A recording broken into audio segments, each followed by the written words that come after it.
we've never had more information at our fingertips. I think mine is just like, don't stop learning. I think some of the old historic strategies and tactics that marketers and business users have relied on are changing. They're evolving.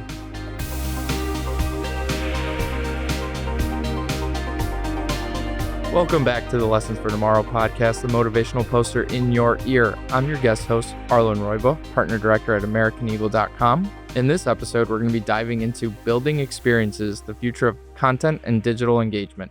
To discuss this, I am joined by Daniel Mendoza, Senior Developer Relations Engineer at Storyblok, and Wes McChristian, VP CMS. How you doing, guys? Good. How about you? Not too bad, Wes. Thanks for having us, Arlind.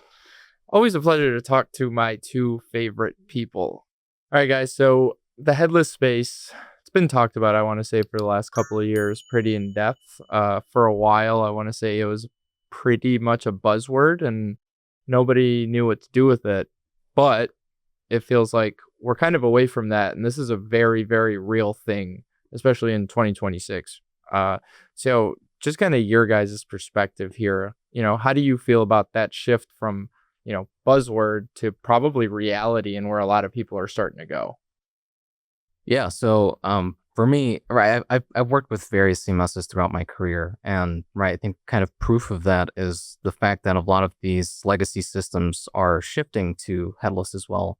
Right. And I think the main part of this, or the main reasoning why headless is no longer just a buzzword, is because of the power for omni-channel delivery, right? We have, look at now versus just a few years ago, right? We're delivering to, we have we're serving a website, we're serving a mobile app, VR headset, smartwatch, so on and so forth, right? We have all these channels, and who knows what's going to come in the future. So we have to be prepared for that, or your brand has to be prepared to handle, right, any channels that come your way, and you don't want to have to rebuild at every single step. So just being able to control your content in one centralized location, right? One CMS, a headless CMS like Storyblok in that case, and then just publishing and pushing it out to all of your channels instead of having to rebuild it at every single time something new comes out. Well, I think it's interesting to me the way that you frame that question, because you're describing a marketing paradigm, right? The idea that something is a buzzword is this idea that, it's being driven by marketing. It's not real. And I think when we look at software products, content management system products out on the market, in my mind, there's a spectrum. There are products that are very good at marketing and sales and making you believe that they can do certain things, deliver content to multiple channels. And then there are, on the other end of the spectrum, like product-driven technology companies that really walk the walk. And so the proof for me in defeating headless as a buzzword is our team loves working with Storyblok. The developers love working with it. And they don't feel that way when you're on that first end of the spectrum. They don't feel that when it's almost like vaporware, right? Like, headless is now a really robust set of capabilities that help you deliver content to multiple places when you want to, but also stitch in additional technologies, because we all know it's not just one thing powering your digital ecosystem anymore. Yep. Yeah, Wes, I actually really love that answer, considering there's a few probably misconceptions out there about headless CMSs nowadays, right? So, Daniel, kind of wanted to start with you here. What are some that you think might be some of the biggest misconceptions? I think this kind of alludes to a little bit of what Wes was talking about, but I think a big common misconception is that all headless CMSs are the same, right? So kind of what I said earlier on how some of these legacy CMSs or systems are now offering headless as well. Sometimes it's really just like an API bolted onto their legacy, right, CMS. So you have more limited capabilities and might have to create or go toward a more hybrid approach or hybrid solution, right? Using some of their legacy offerings as well as their headless capabilities. But when you go with like a native headless CMS like Storyblok, then you actually get all of the things that were promised from a headless because it was built that way, right? API first, you have, like we said, omni-channel delivery. You can plug and play, right? You don't have any potential vendor lock-in because this is, again, right, not a DXP. You get to grab whatever third-party services you want, and you can choose, right, what actually fits your needs as a company. Awesome. Well, we know there's a lot of challenges out there, right? Speed, customization, content. I think one thing's important is, how can brands kind of balance speed going along with customization and maybe other features that they want, right? I mean, everybody wants the world. You can't have it all. But I think there's an important aspect of having a good balance between everything. I mean, I think there's a direct connection to your previous question about misconceptions as well, because I don't think there's anything inherently wrong with what we've historically called monolithic technology, right? It has a great purpose in a number of different use cases. But I think to tie back to your question, right, one of the misconceptions is headless is harder. And so when we start to think about, okay, well, like, how do we get time to market, which I would reframe and say time to value, right? Because we're talking about traditionally SaaS-based products, right? The infrastructure's already stood up. The APIs are already in place. We have to just implement and connect, wire up all the experiences. What we're really unlocking with a more headless style approach is the freedom to choose the technology that works for us and the technology that works for our team, so that we're not restricted to what a monolithic architecture would require. So that opens the door to, like, my dev team. Do they have a technology preference? Okay, we have a whole host of options now in terms of implementation for what will be the front end experience, and that helps it helps reduce friction in the time to value. That's awesome. I love it. So going with headless, right? We talked about it was a buzzword. It's not a buzzword. Now, there's another big buzzword that's been out there probably close to a year now, right? And that is the topic of AI. Is AI going to take our jobs? Is AI going to take over our lives? Is AI going to raise my kids? Stuff like that, right? How do I get the Watch My Kids agent? Is that can I sign up for that? When I discover that, I'll send it your way, Wes, because I don't have any of my own. So I think the most important thing is content nowadays, right? We want it to be authentic. We don't want it to just seem like it's this generated thing that something just real quick into AI and it's created. So with AI and, platforms and content, how do we kind of help teams maintain authenticity when AI is such a big part of the creation and conversation? Yeah, so I think this is a good question, and it's kind of difficult, right? Because AI is meant to kind of accelerate the process, and so it's really easy to think that it just means generate the content and put it out there, and that's fast, right? But like you said, it really has to sound human to your end users, and it has to be relevant to your voice, to your brand, so on and so forth.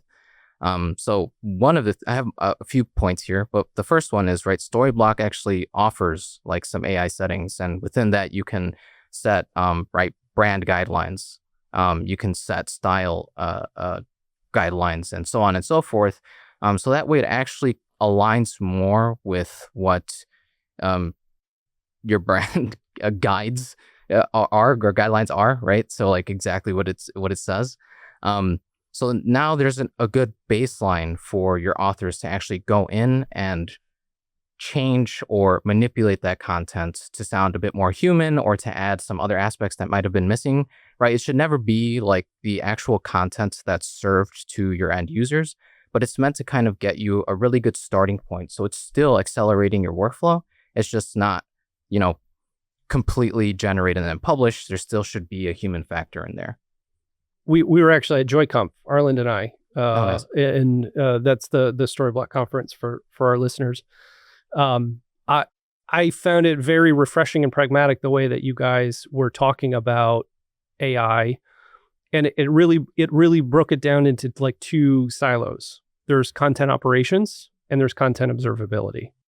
And the content operations side of things, and I love that like there was just like session after session about these two categories, because I think you're right. Like when I think about AI and what it's doing for us as an agency, it's all about velocity and efficiency. But then when I think about like, well, a user who is in the admin and who is knee deep in content operations, like it's probably the same conundrum for them. How do I generate content at scale? How do I generate content fast? How do I generate relevant content?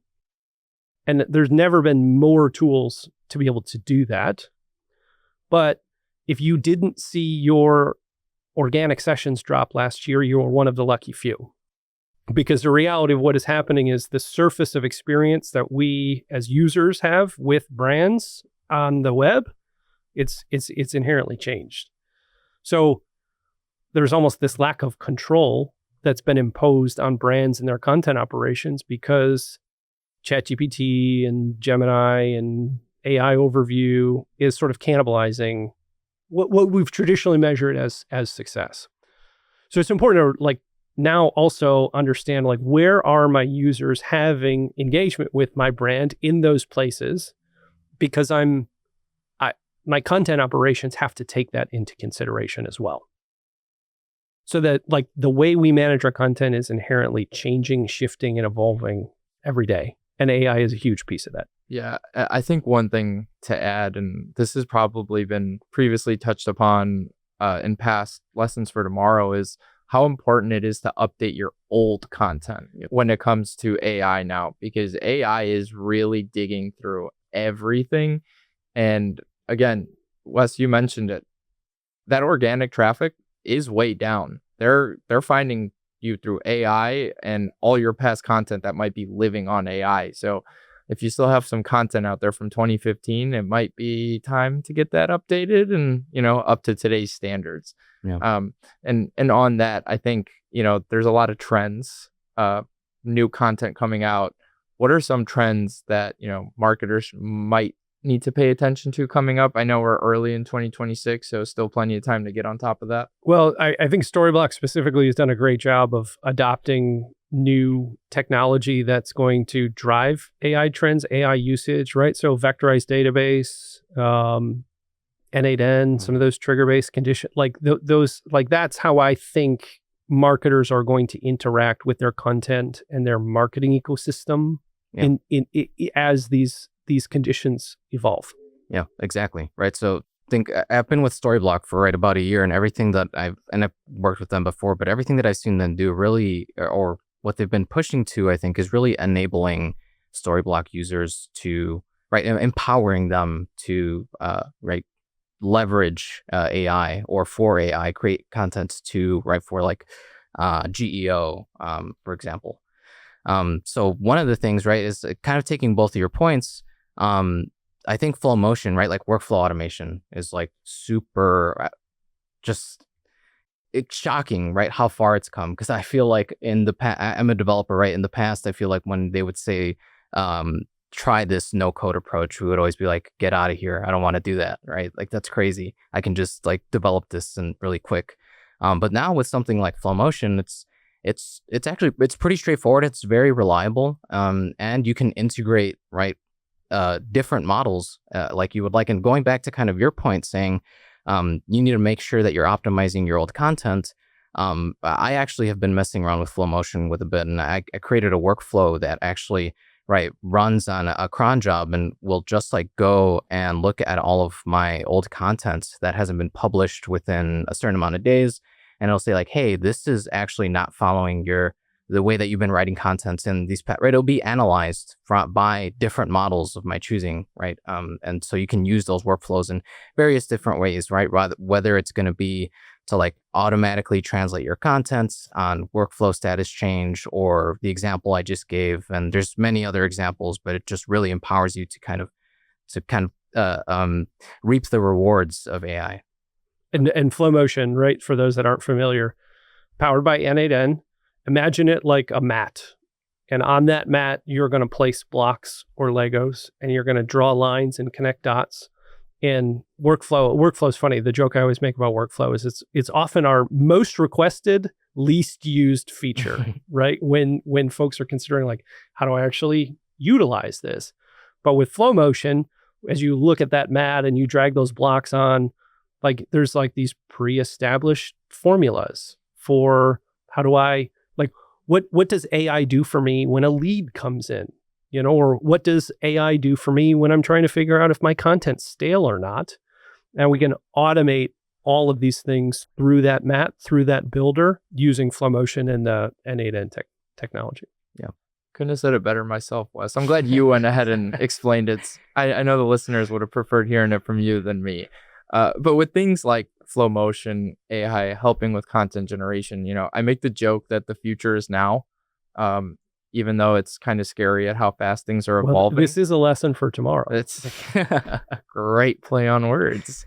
But I think we do need to talk about, the future in general, as a whole, right? Like, just going to rip the Band-Aid off. What does a modern future-ready digital stack look like today? I mean, we have so many moving parts already, but, do we see that increasing? Do we see it decreasing? Staying the same? Like, who knows, right?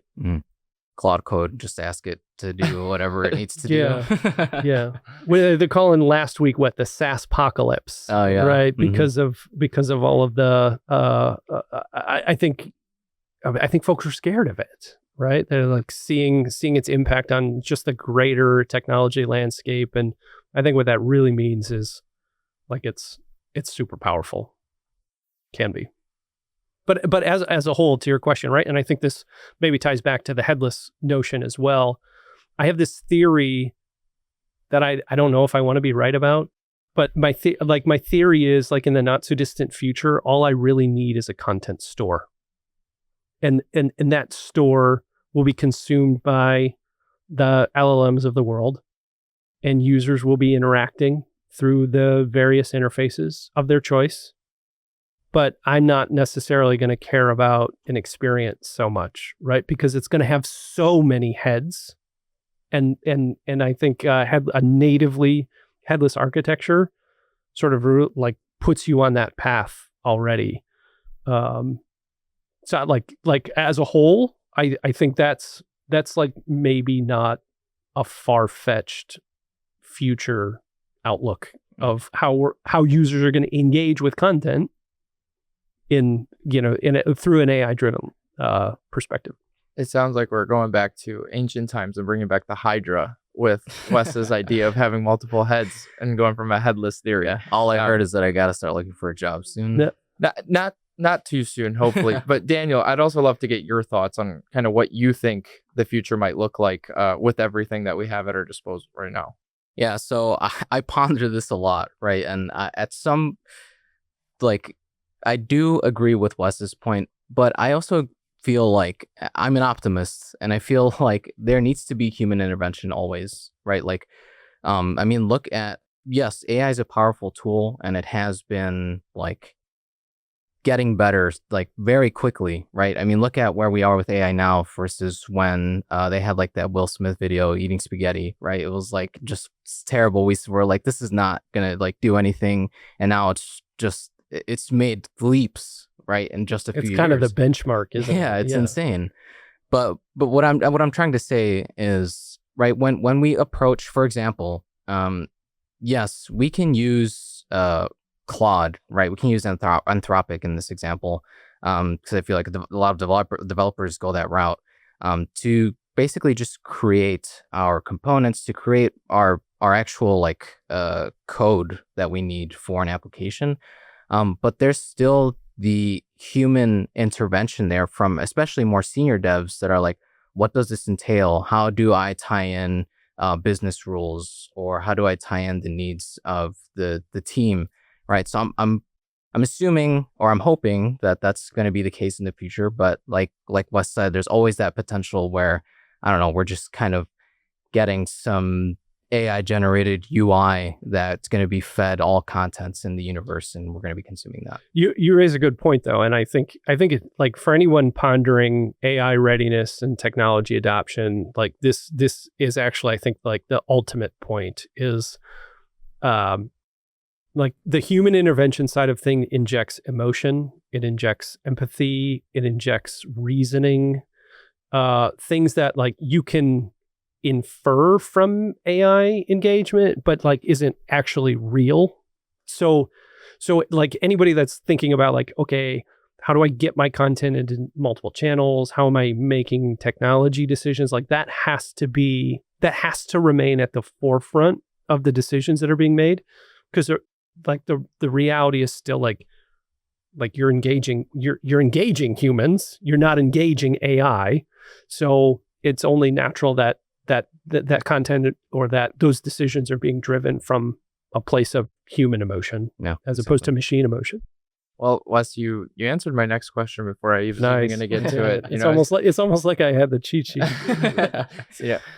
Was gonna get into how brands can adapt and to evolving customer expectations, but it sounded like Wes just rattled it off before I could even get to it. So we might be able to just skip that one.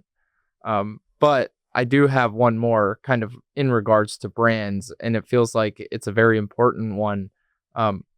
Where are these brands falling short right now when implementing ideas like that or other ideas around AI in the headless space? It feels like not everybody's nailing it. We're all doing a really good job, but where are some of these brands maybe falling short today? I think one of the things that, and I think this is kind of talked on when it comes to more kind of like the ethical questions that come with like AI, right? Like AI search and AI personalization. All of the aspects that those things take into consideration, like demographics, your search history, all of those things, right? It sounds great on paper. It's like, hey, we can give this person the most personalized experience, but you can also basically create filter bubbles, right? And that's really easy to do. And I feel like that's brands are doing that. If they're not implementing this the correct way, where you're never exposing them to new things, where they're always going to be kind of stuck with what they're quote unquote comfortable in, because it's going to always be based on something that they've basically over personalization, right? So I think that's like one of the worst possible outcomes, or one of the worst possible implementation mistakes when it comes to AI. Yeah, I'm really interested in how do we get farther faster, and I think like we talked about Headless and the philosophy behind it, as well as like features Storyblok has brought to market. You're bringing those to market specifically to get farther faster, to close the to help implement DXP strategies, content management strategies at scale. I think the other thing that like we haven't really touched on yet, though, is this notion of composability, right? Headless by nature, like sort of plays with other tech, and I'll butcher the stat if I try and quote it, but it's something like, a marketer is responsible for touching, up to 30 technologies in any given day. Somebody fact check that, by the way. I don't know exactly what the number is, but right. So this notion of composability is like, I have the freedom to choose my tech. I have the freedom to choose something that's going to do my A/B testing for me, something that's going to do my, tracking and observability. And I think that's where there's an opportunity, especially in this headless mentality and this composable mentality. Like that's where I think brands can really make decisions that have an impact, because they can choose the technology that they want to be powering brand experiences to make their lives easier at the end of the day. Yeah, that's awesome. I think, Wes, that's some really good feedback and maybe advice for the future. I know our listeners will be very keen maybe for some more advice. This is an always changing world, no matter the day, no matter the time, no matter the minute, right, at this point. So just kind of gathering final thoughts from you guys. I think one thing that's important for the listeners, wherever they may be listening, are maybe some actionable tips that they can get from you, some actions that they can take, following a listen. So, feel free if you've got a couple to rattle them off, but I think, myself included and the listeners would be keen to hear, some actionable tips that they can take away from this. choose Storyblok out. No, I'm just kidding. I think, and we didn't necessarily touch upon this too much, but kind of we talked a lot about just the flexibility that a headless CMS offers, right? And the composable architecture and all of those things. And while that is powerful, it can potentially become a downside if not done properly. Yeah, that's a good point. Right. So you have to make sure when you are deciding on, right, the schema and the architectural decisions to include all stakeholders, right? People like developers should be working with marketers and whoever else is going to actually be involved with the product itself to actually determine how it should be developed and how it should be used, right? An example for this is like Storyblok has the concept room, so you can create a sitemap. All of those different stakeholders can work in there, and you can then kind of see a developer can go in there and kind of see the patterns and be like, oh, hey, this page has the same fields as this other page. Like, let's make this into a reusable component, right? That's just an example. But there should be communication between teams.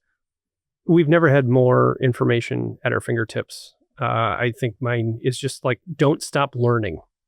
I think some of the old historic strategies and tactics that marketers and business users have relied on are changing. They're evolving. So I would say, like, actionable tip, like, just keep learning, because it's like, and anything outside of a 12-month horizon, I think it's like all bets are off. It's like everything's changing so fast. You have to stay on top of it. You have to stay ready and tie it back to business goals, objectives, right? Like, so how do I take what I learn and impact, maybe sound cliche, but the bottom line of the organization? Yeah.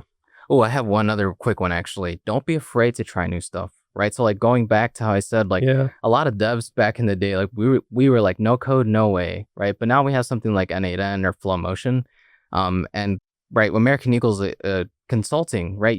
Sometimes you have to make decisions saying, like, you can't implement a certain feature for a customer because it might be out of budget or it might take too long. You might not be able to hit that deadline. But if you have something that can automate that for you, where you can create that same right workflow or that same feature that would have taken maybe a whole sprint, like 2 weeks, drop it down to maybe a day or a few hours, right? You can actually implement these features and go to market a lot faster. So don't be afraid to try new things, kind of building on top of Wes's point. I really do love that point, because it feels like, in 2026, feels like we wouldn't be where we're at without that desire to try something new, right? It feels like somebody's trying something new every single day. You heard, I think 2025 was full of every single company coming out with their own version of an AI agent, and all of them doing something different than the other. So that's that desire and not having a fear of doing something new. And I think it should be encouraged, not just in, website building, but, everyday life too, could certainly go a very long way. But gentlemen, this was great. Thanks for having us. Yeah, thank you so much. Yeah, hopefully we can have you guys on again in about 2 weeks when AI has changed everything we've talked about. And we have to expand on everything a little bit more. But thank you all for listening to the Lessons for Tomorrow podcast. You can find out more about AmericanEagle.com services and today's topics in the description below. Like, comment, subscribe, and please share this podcast with others. I'm your guest host, Arlind Rojba, and we'll catch you in the next lesson.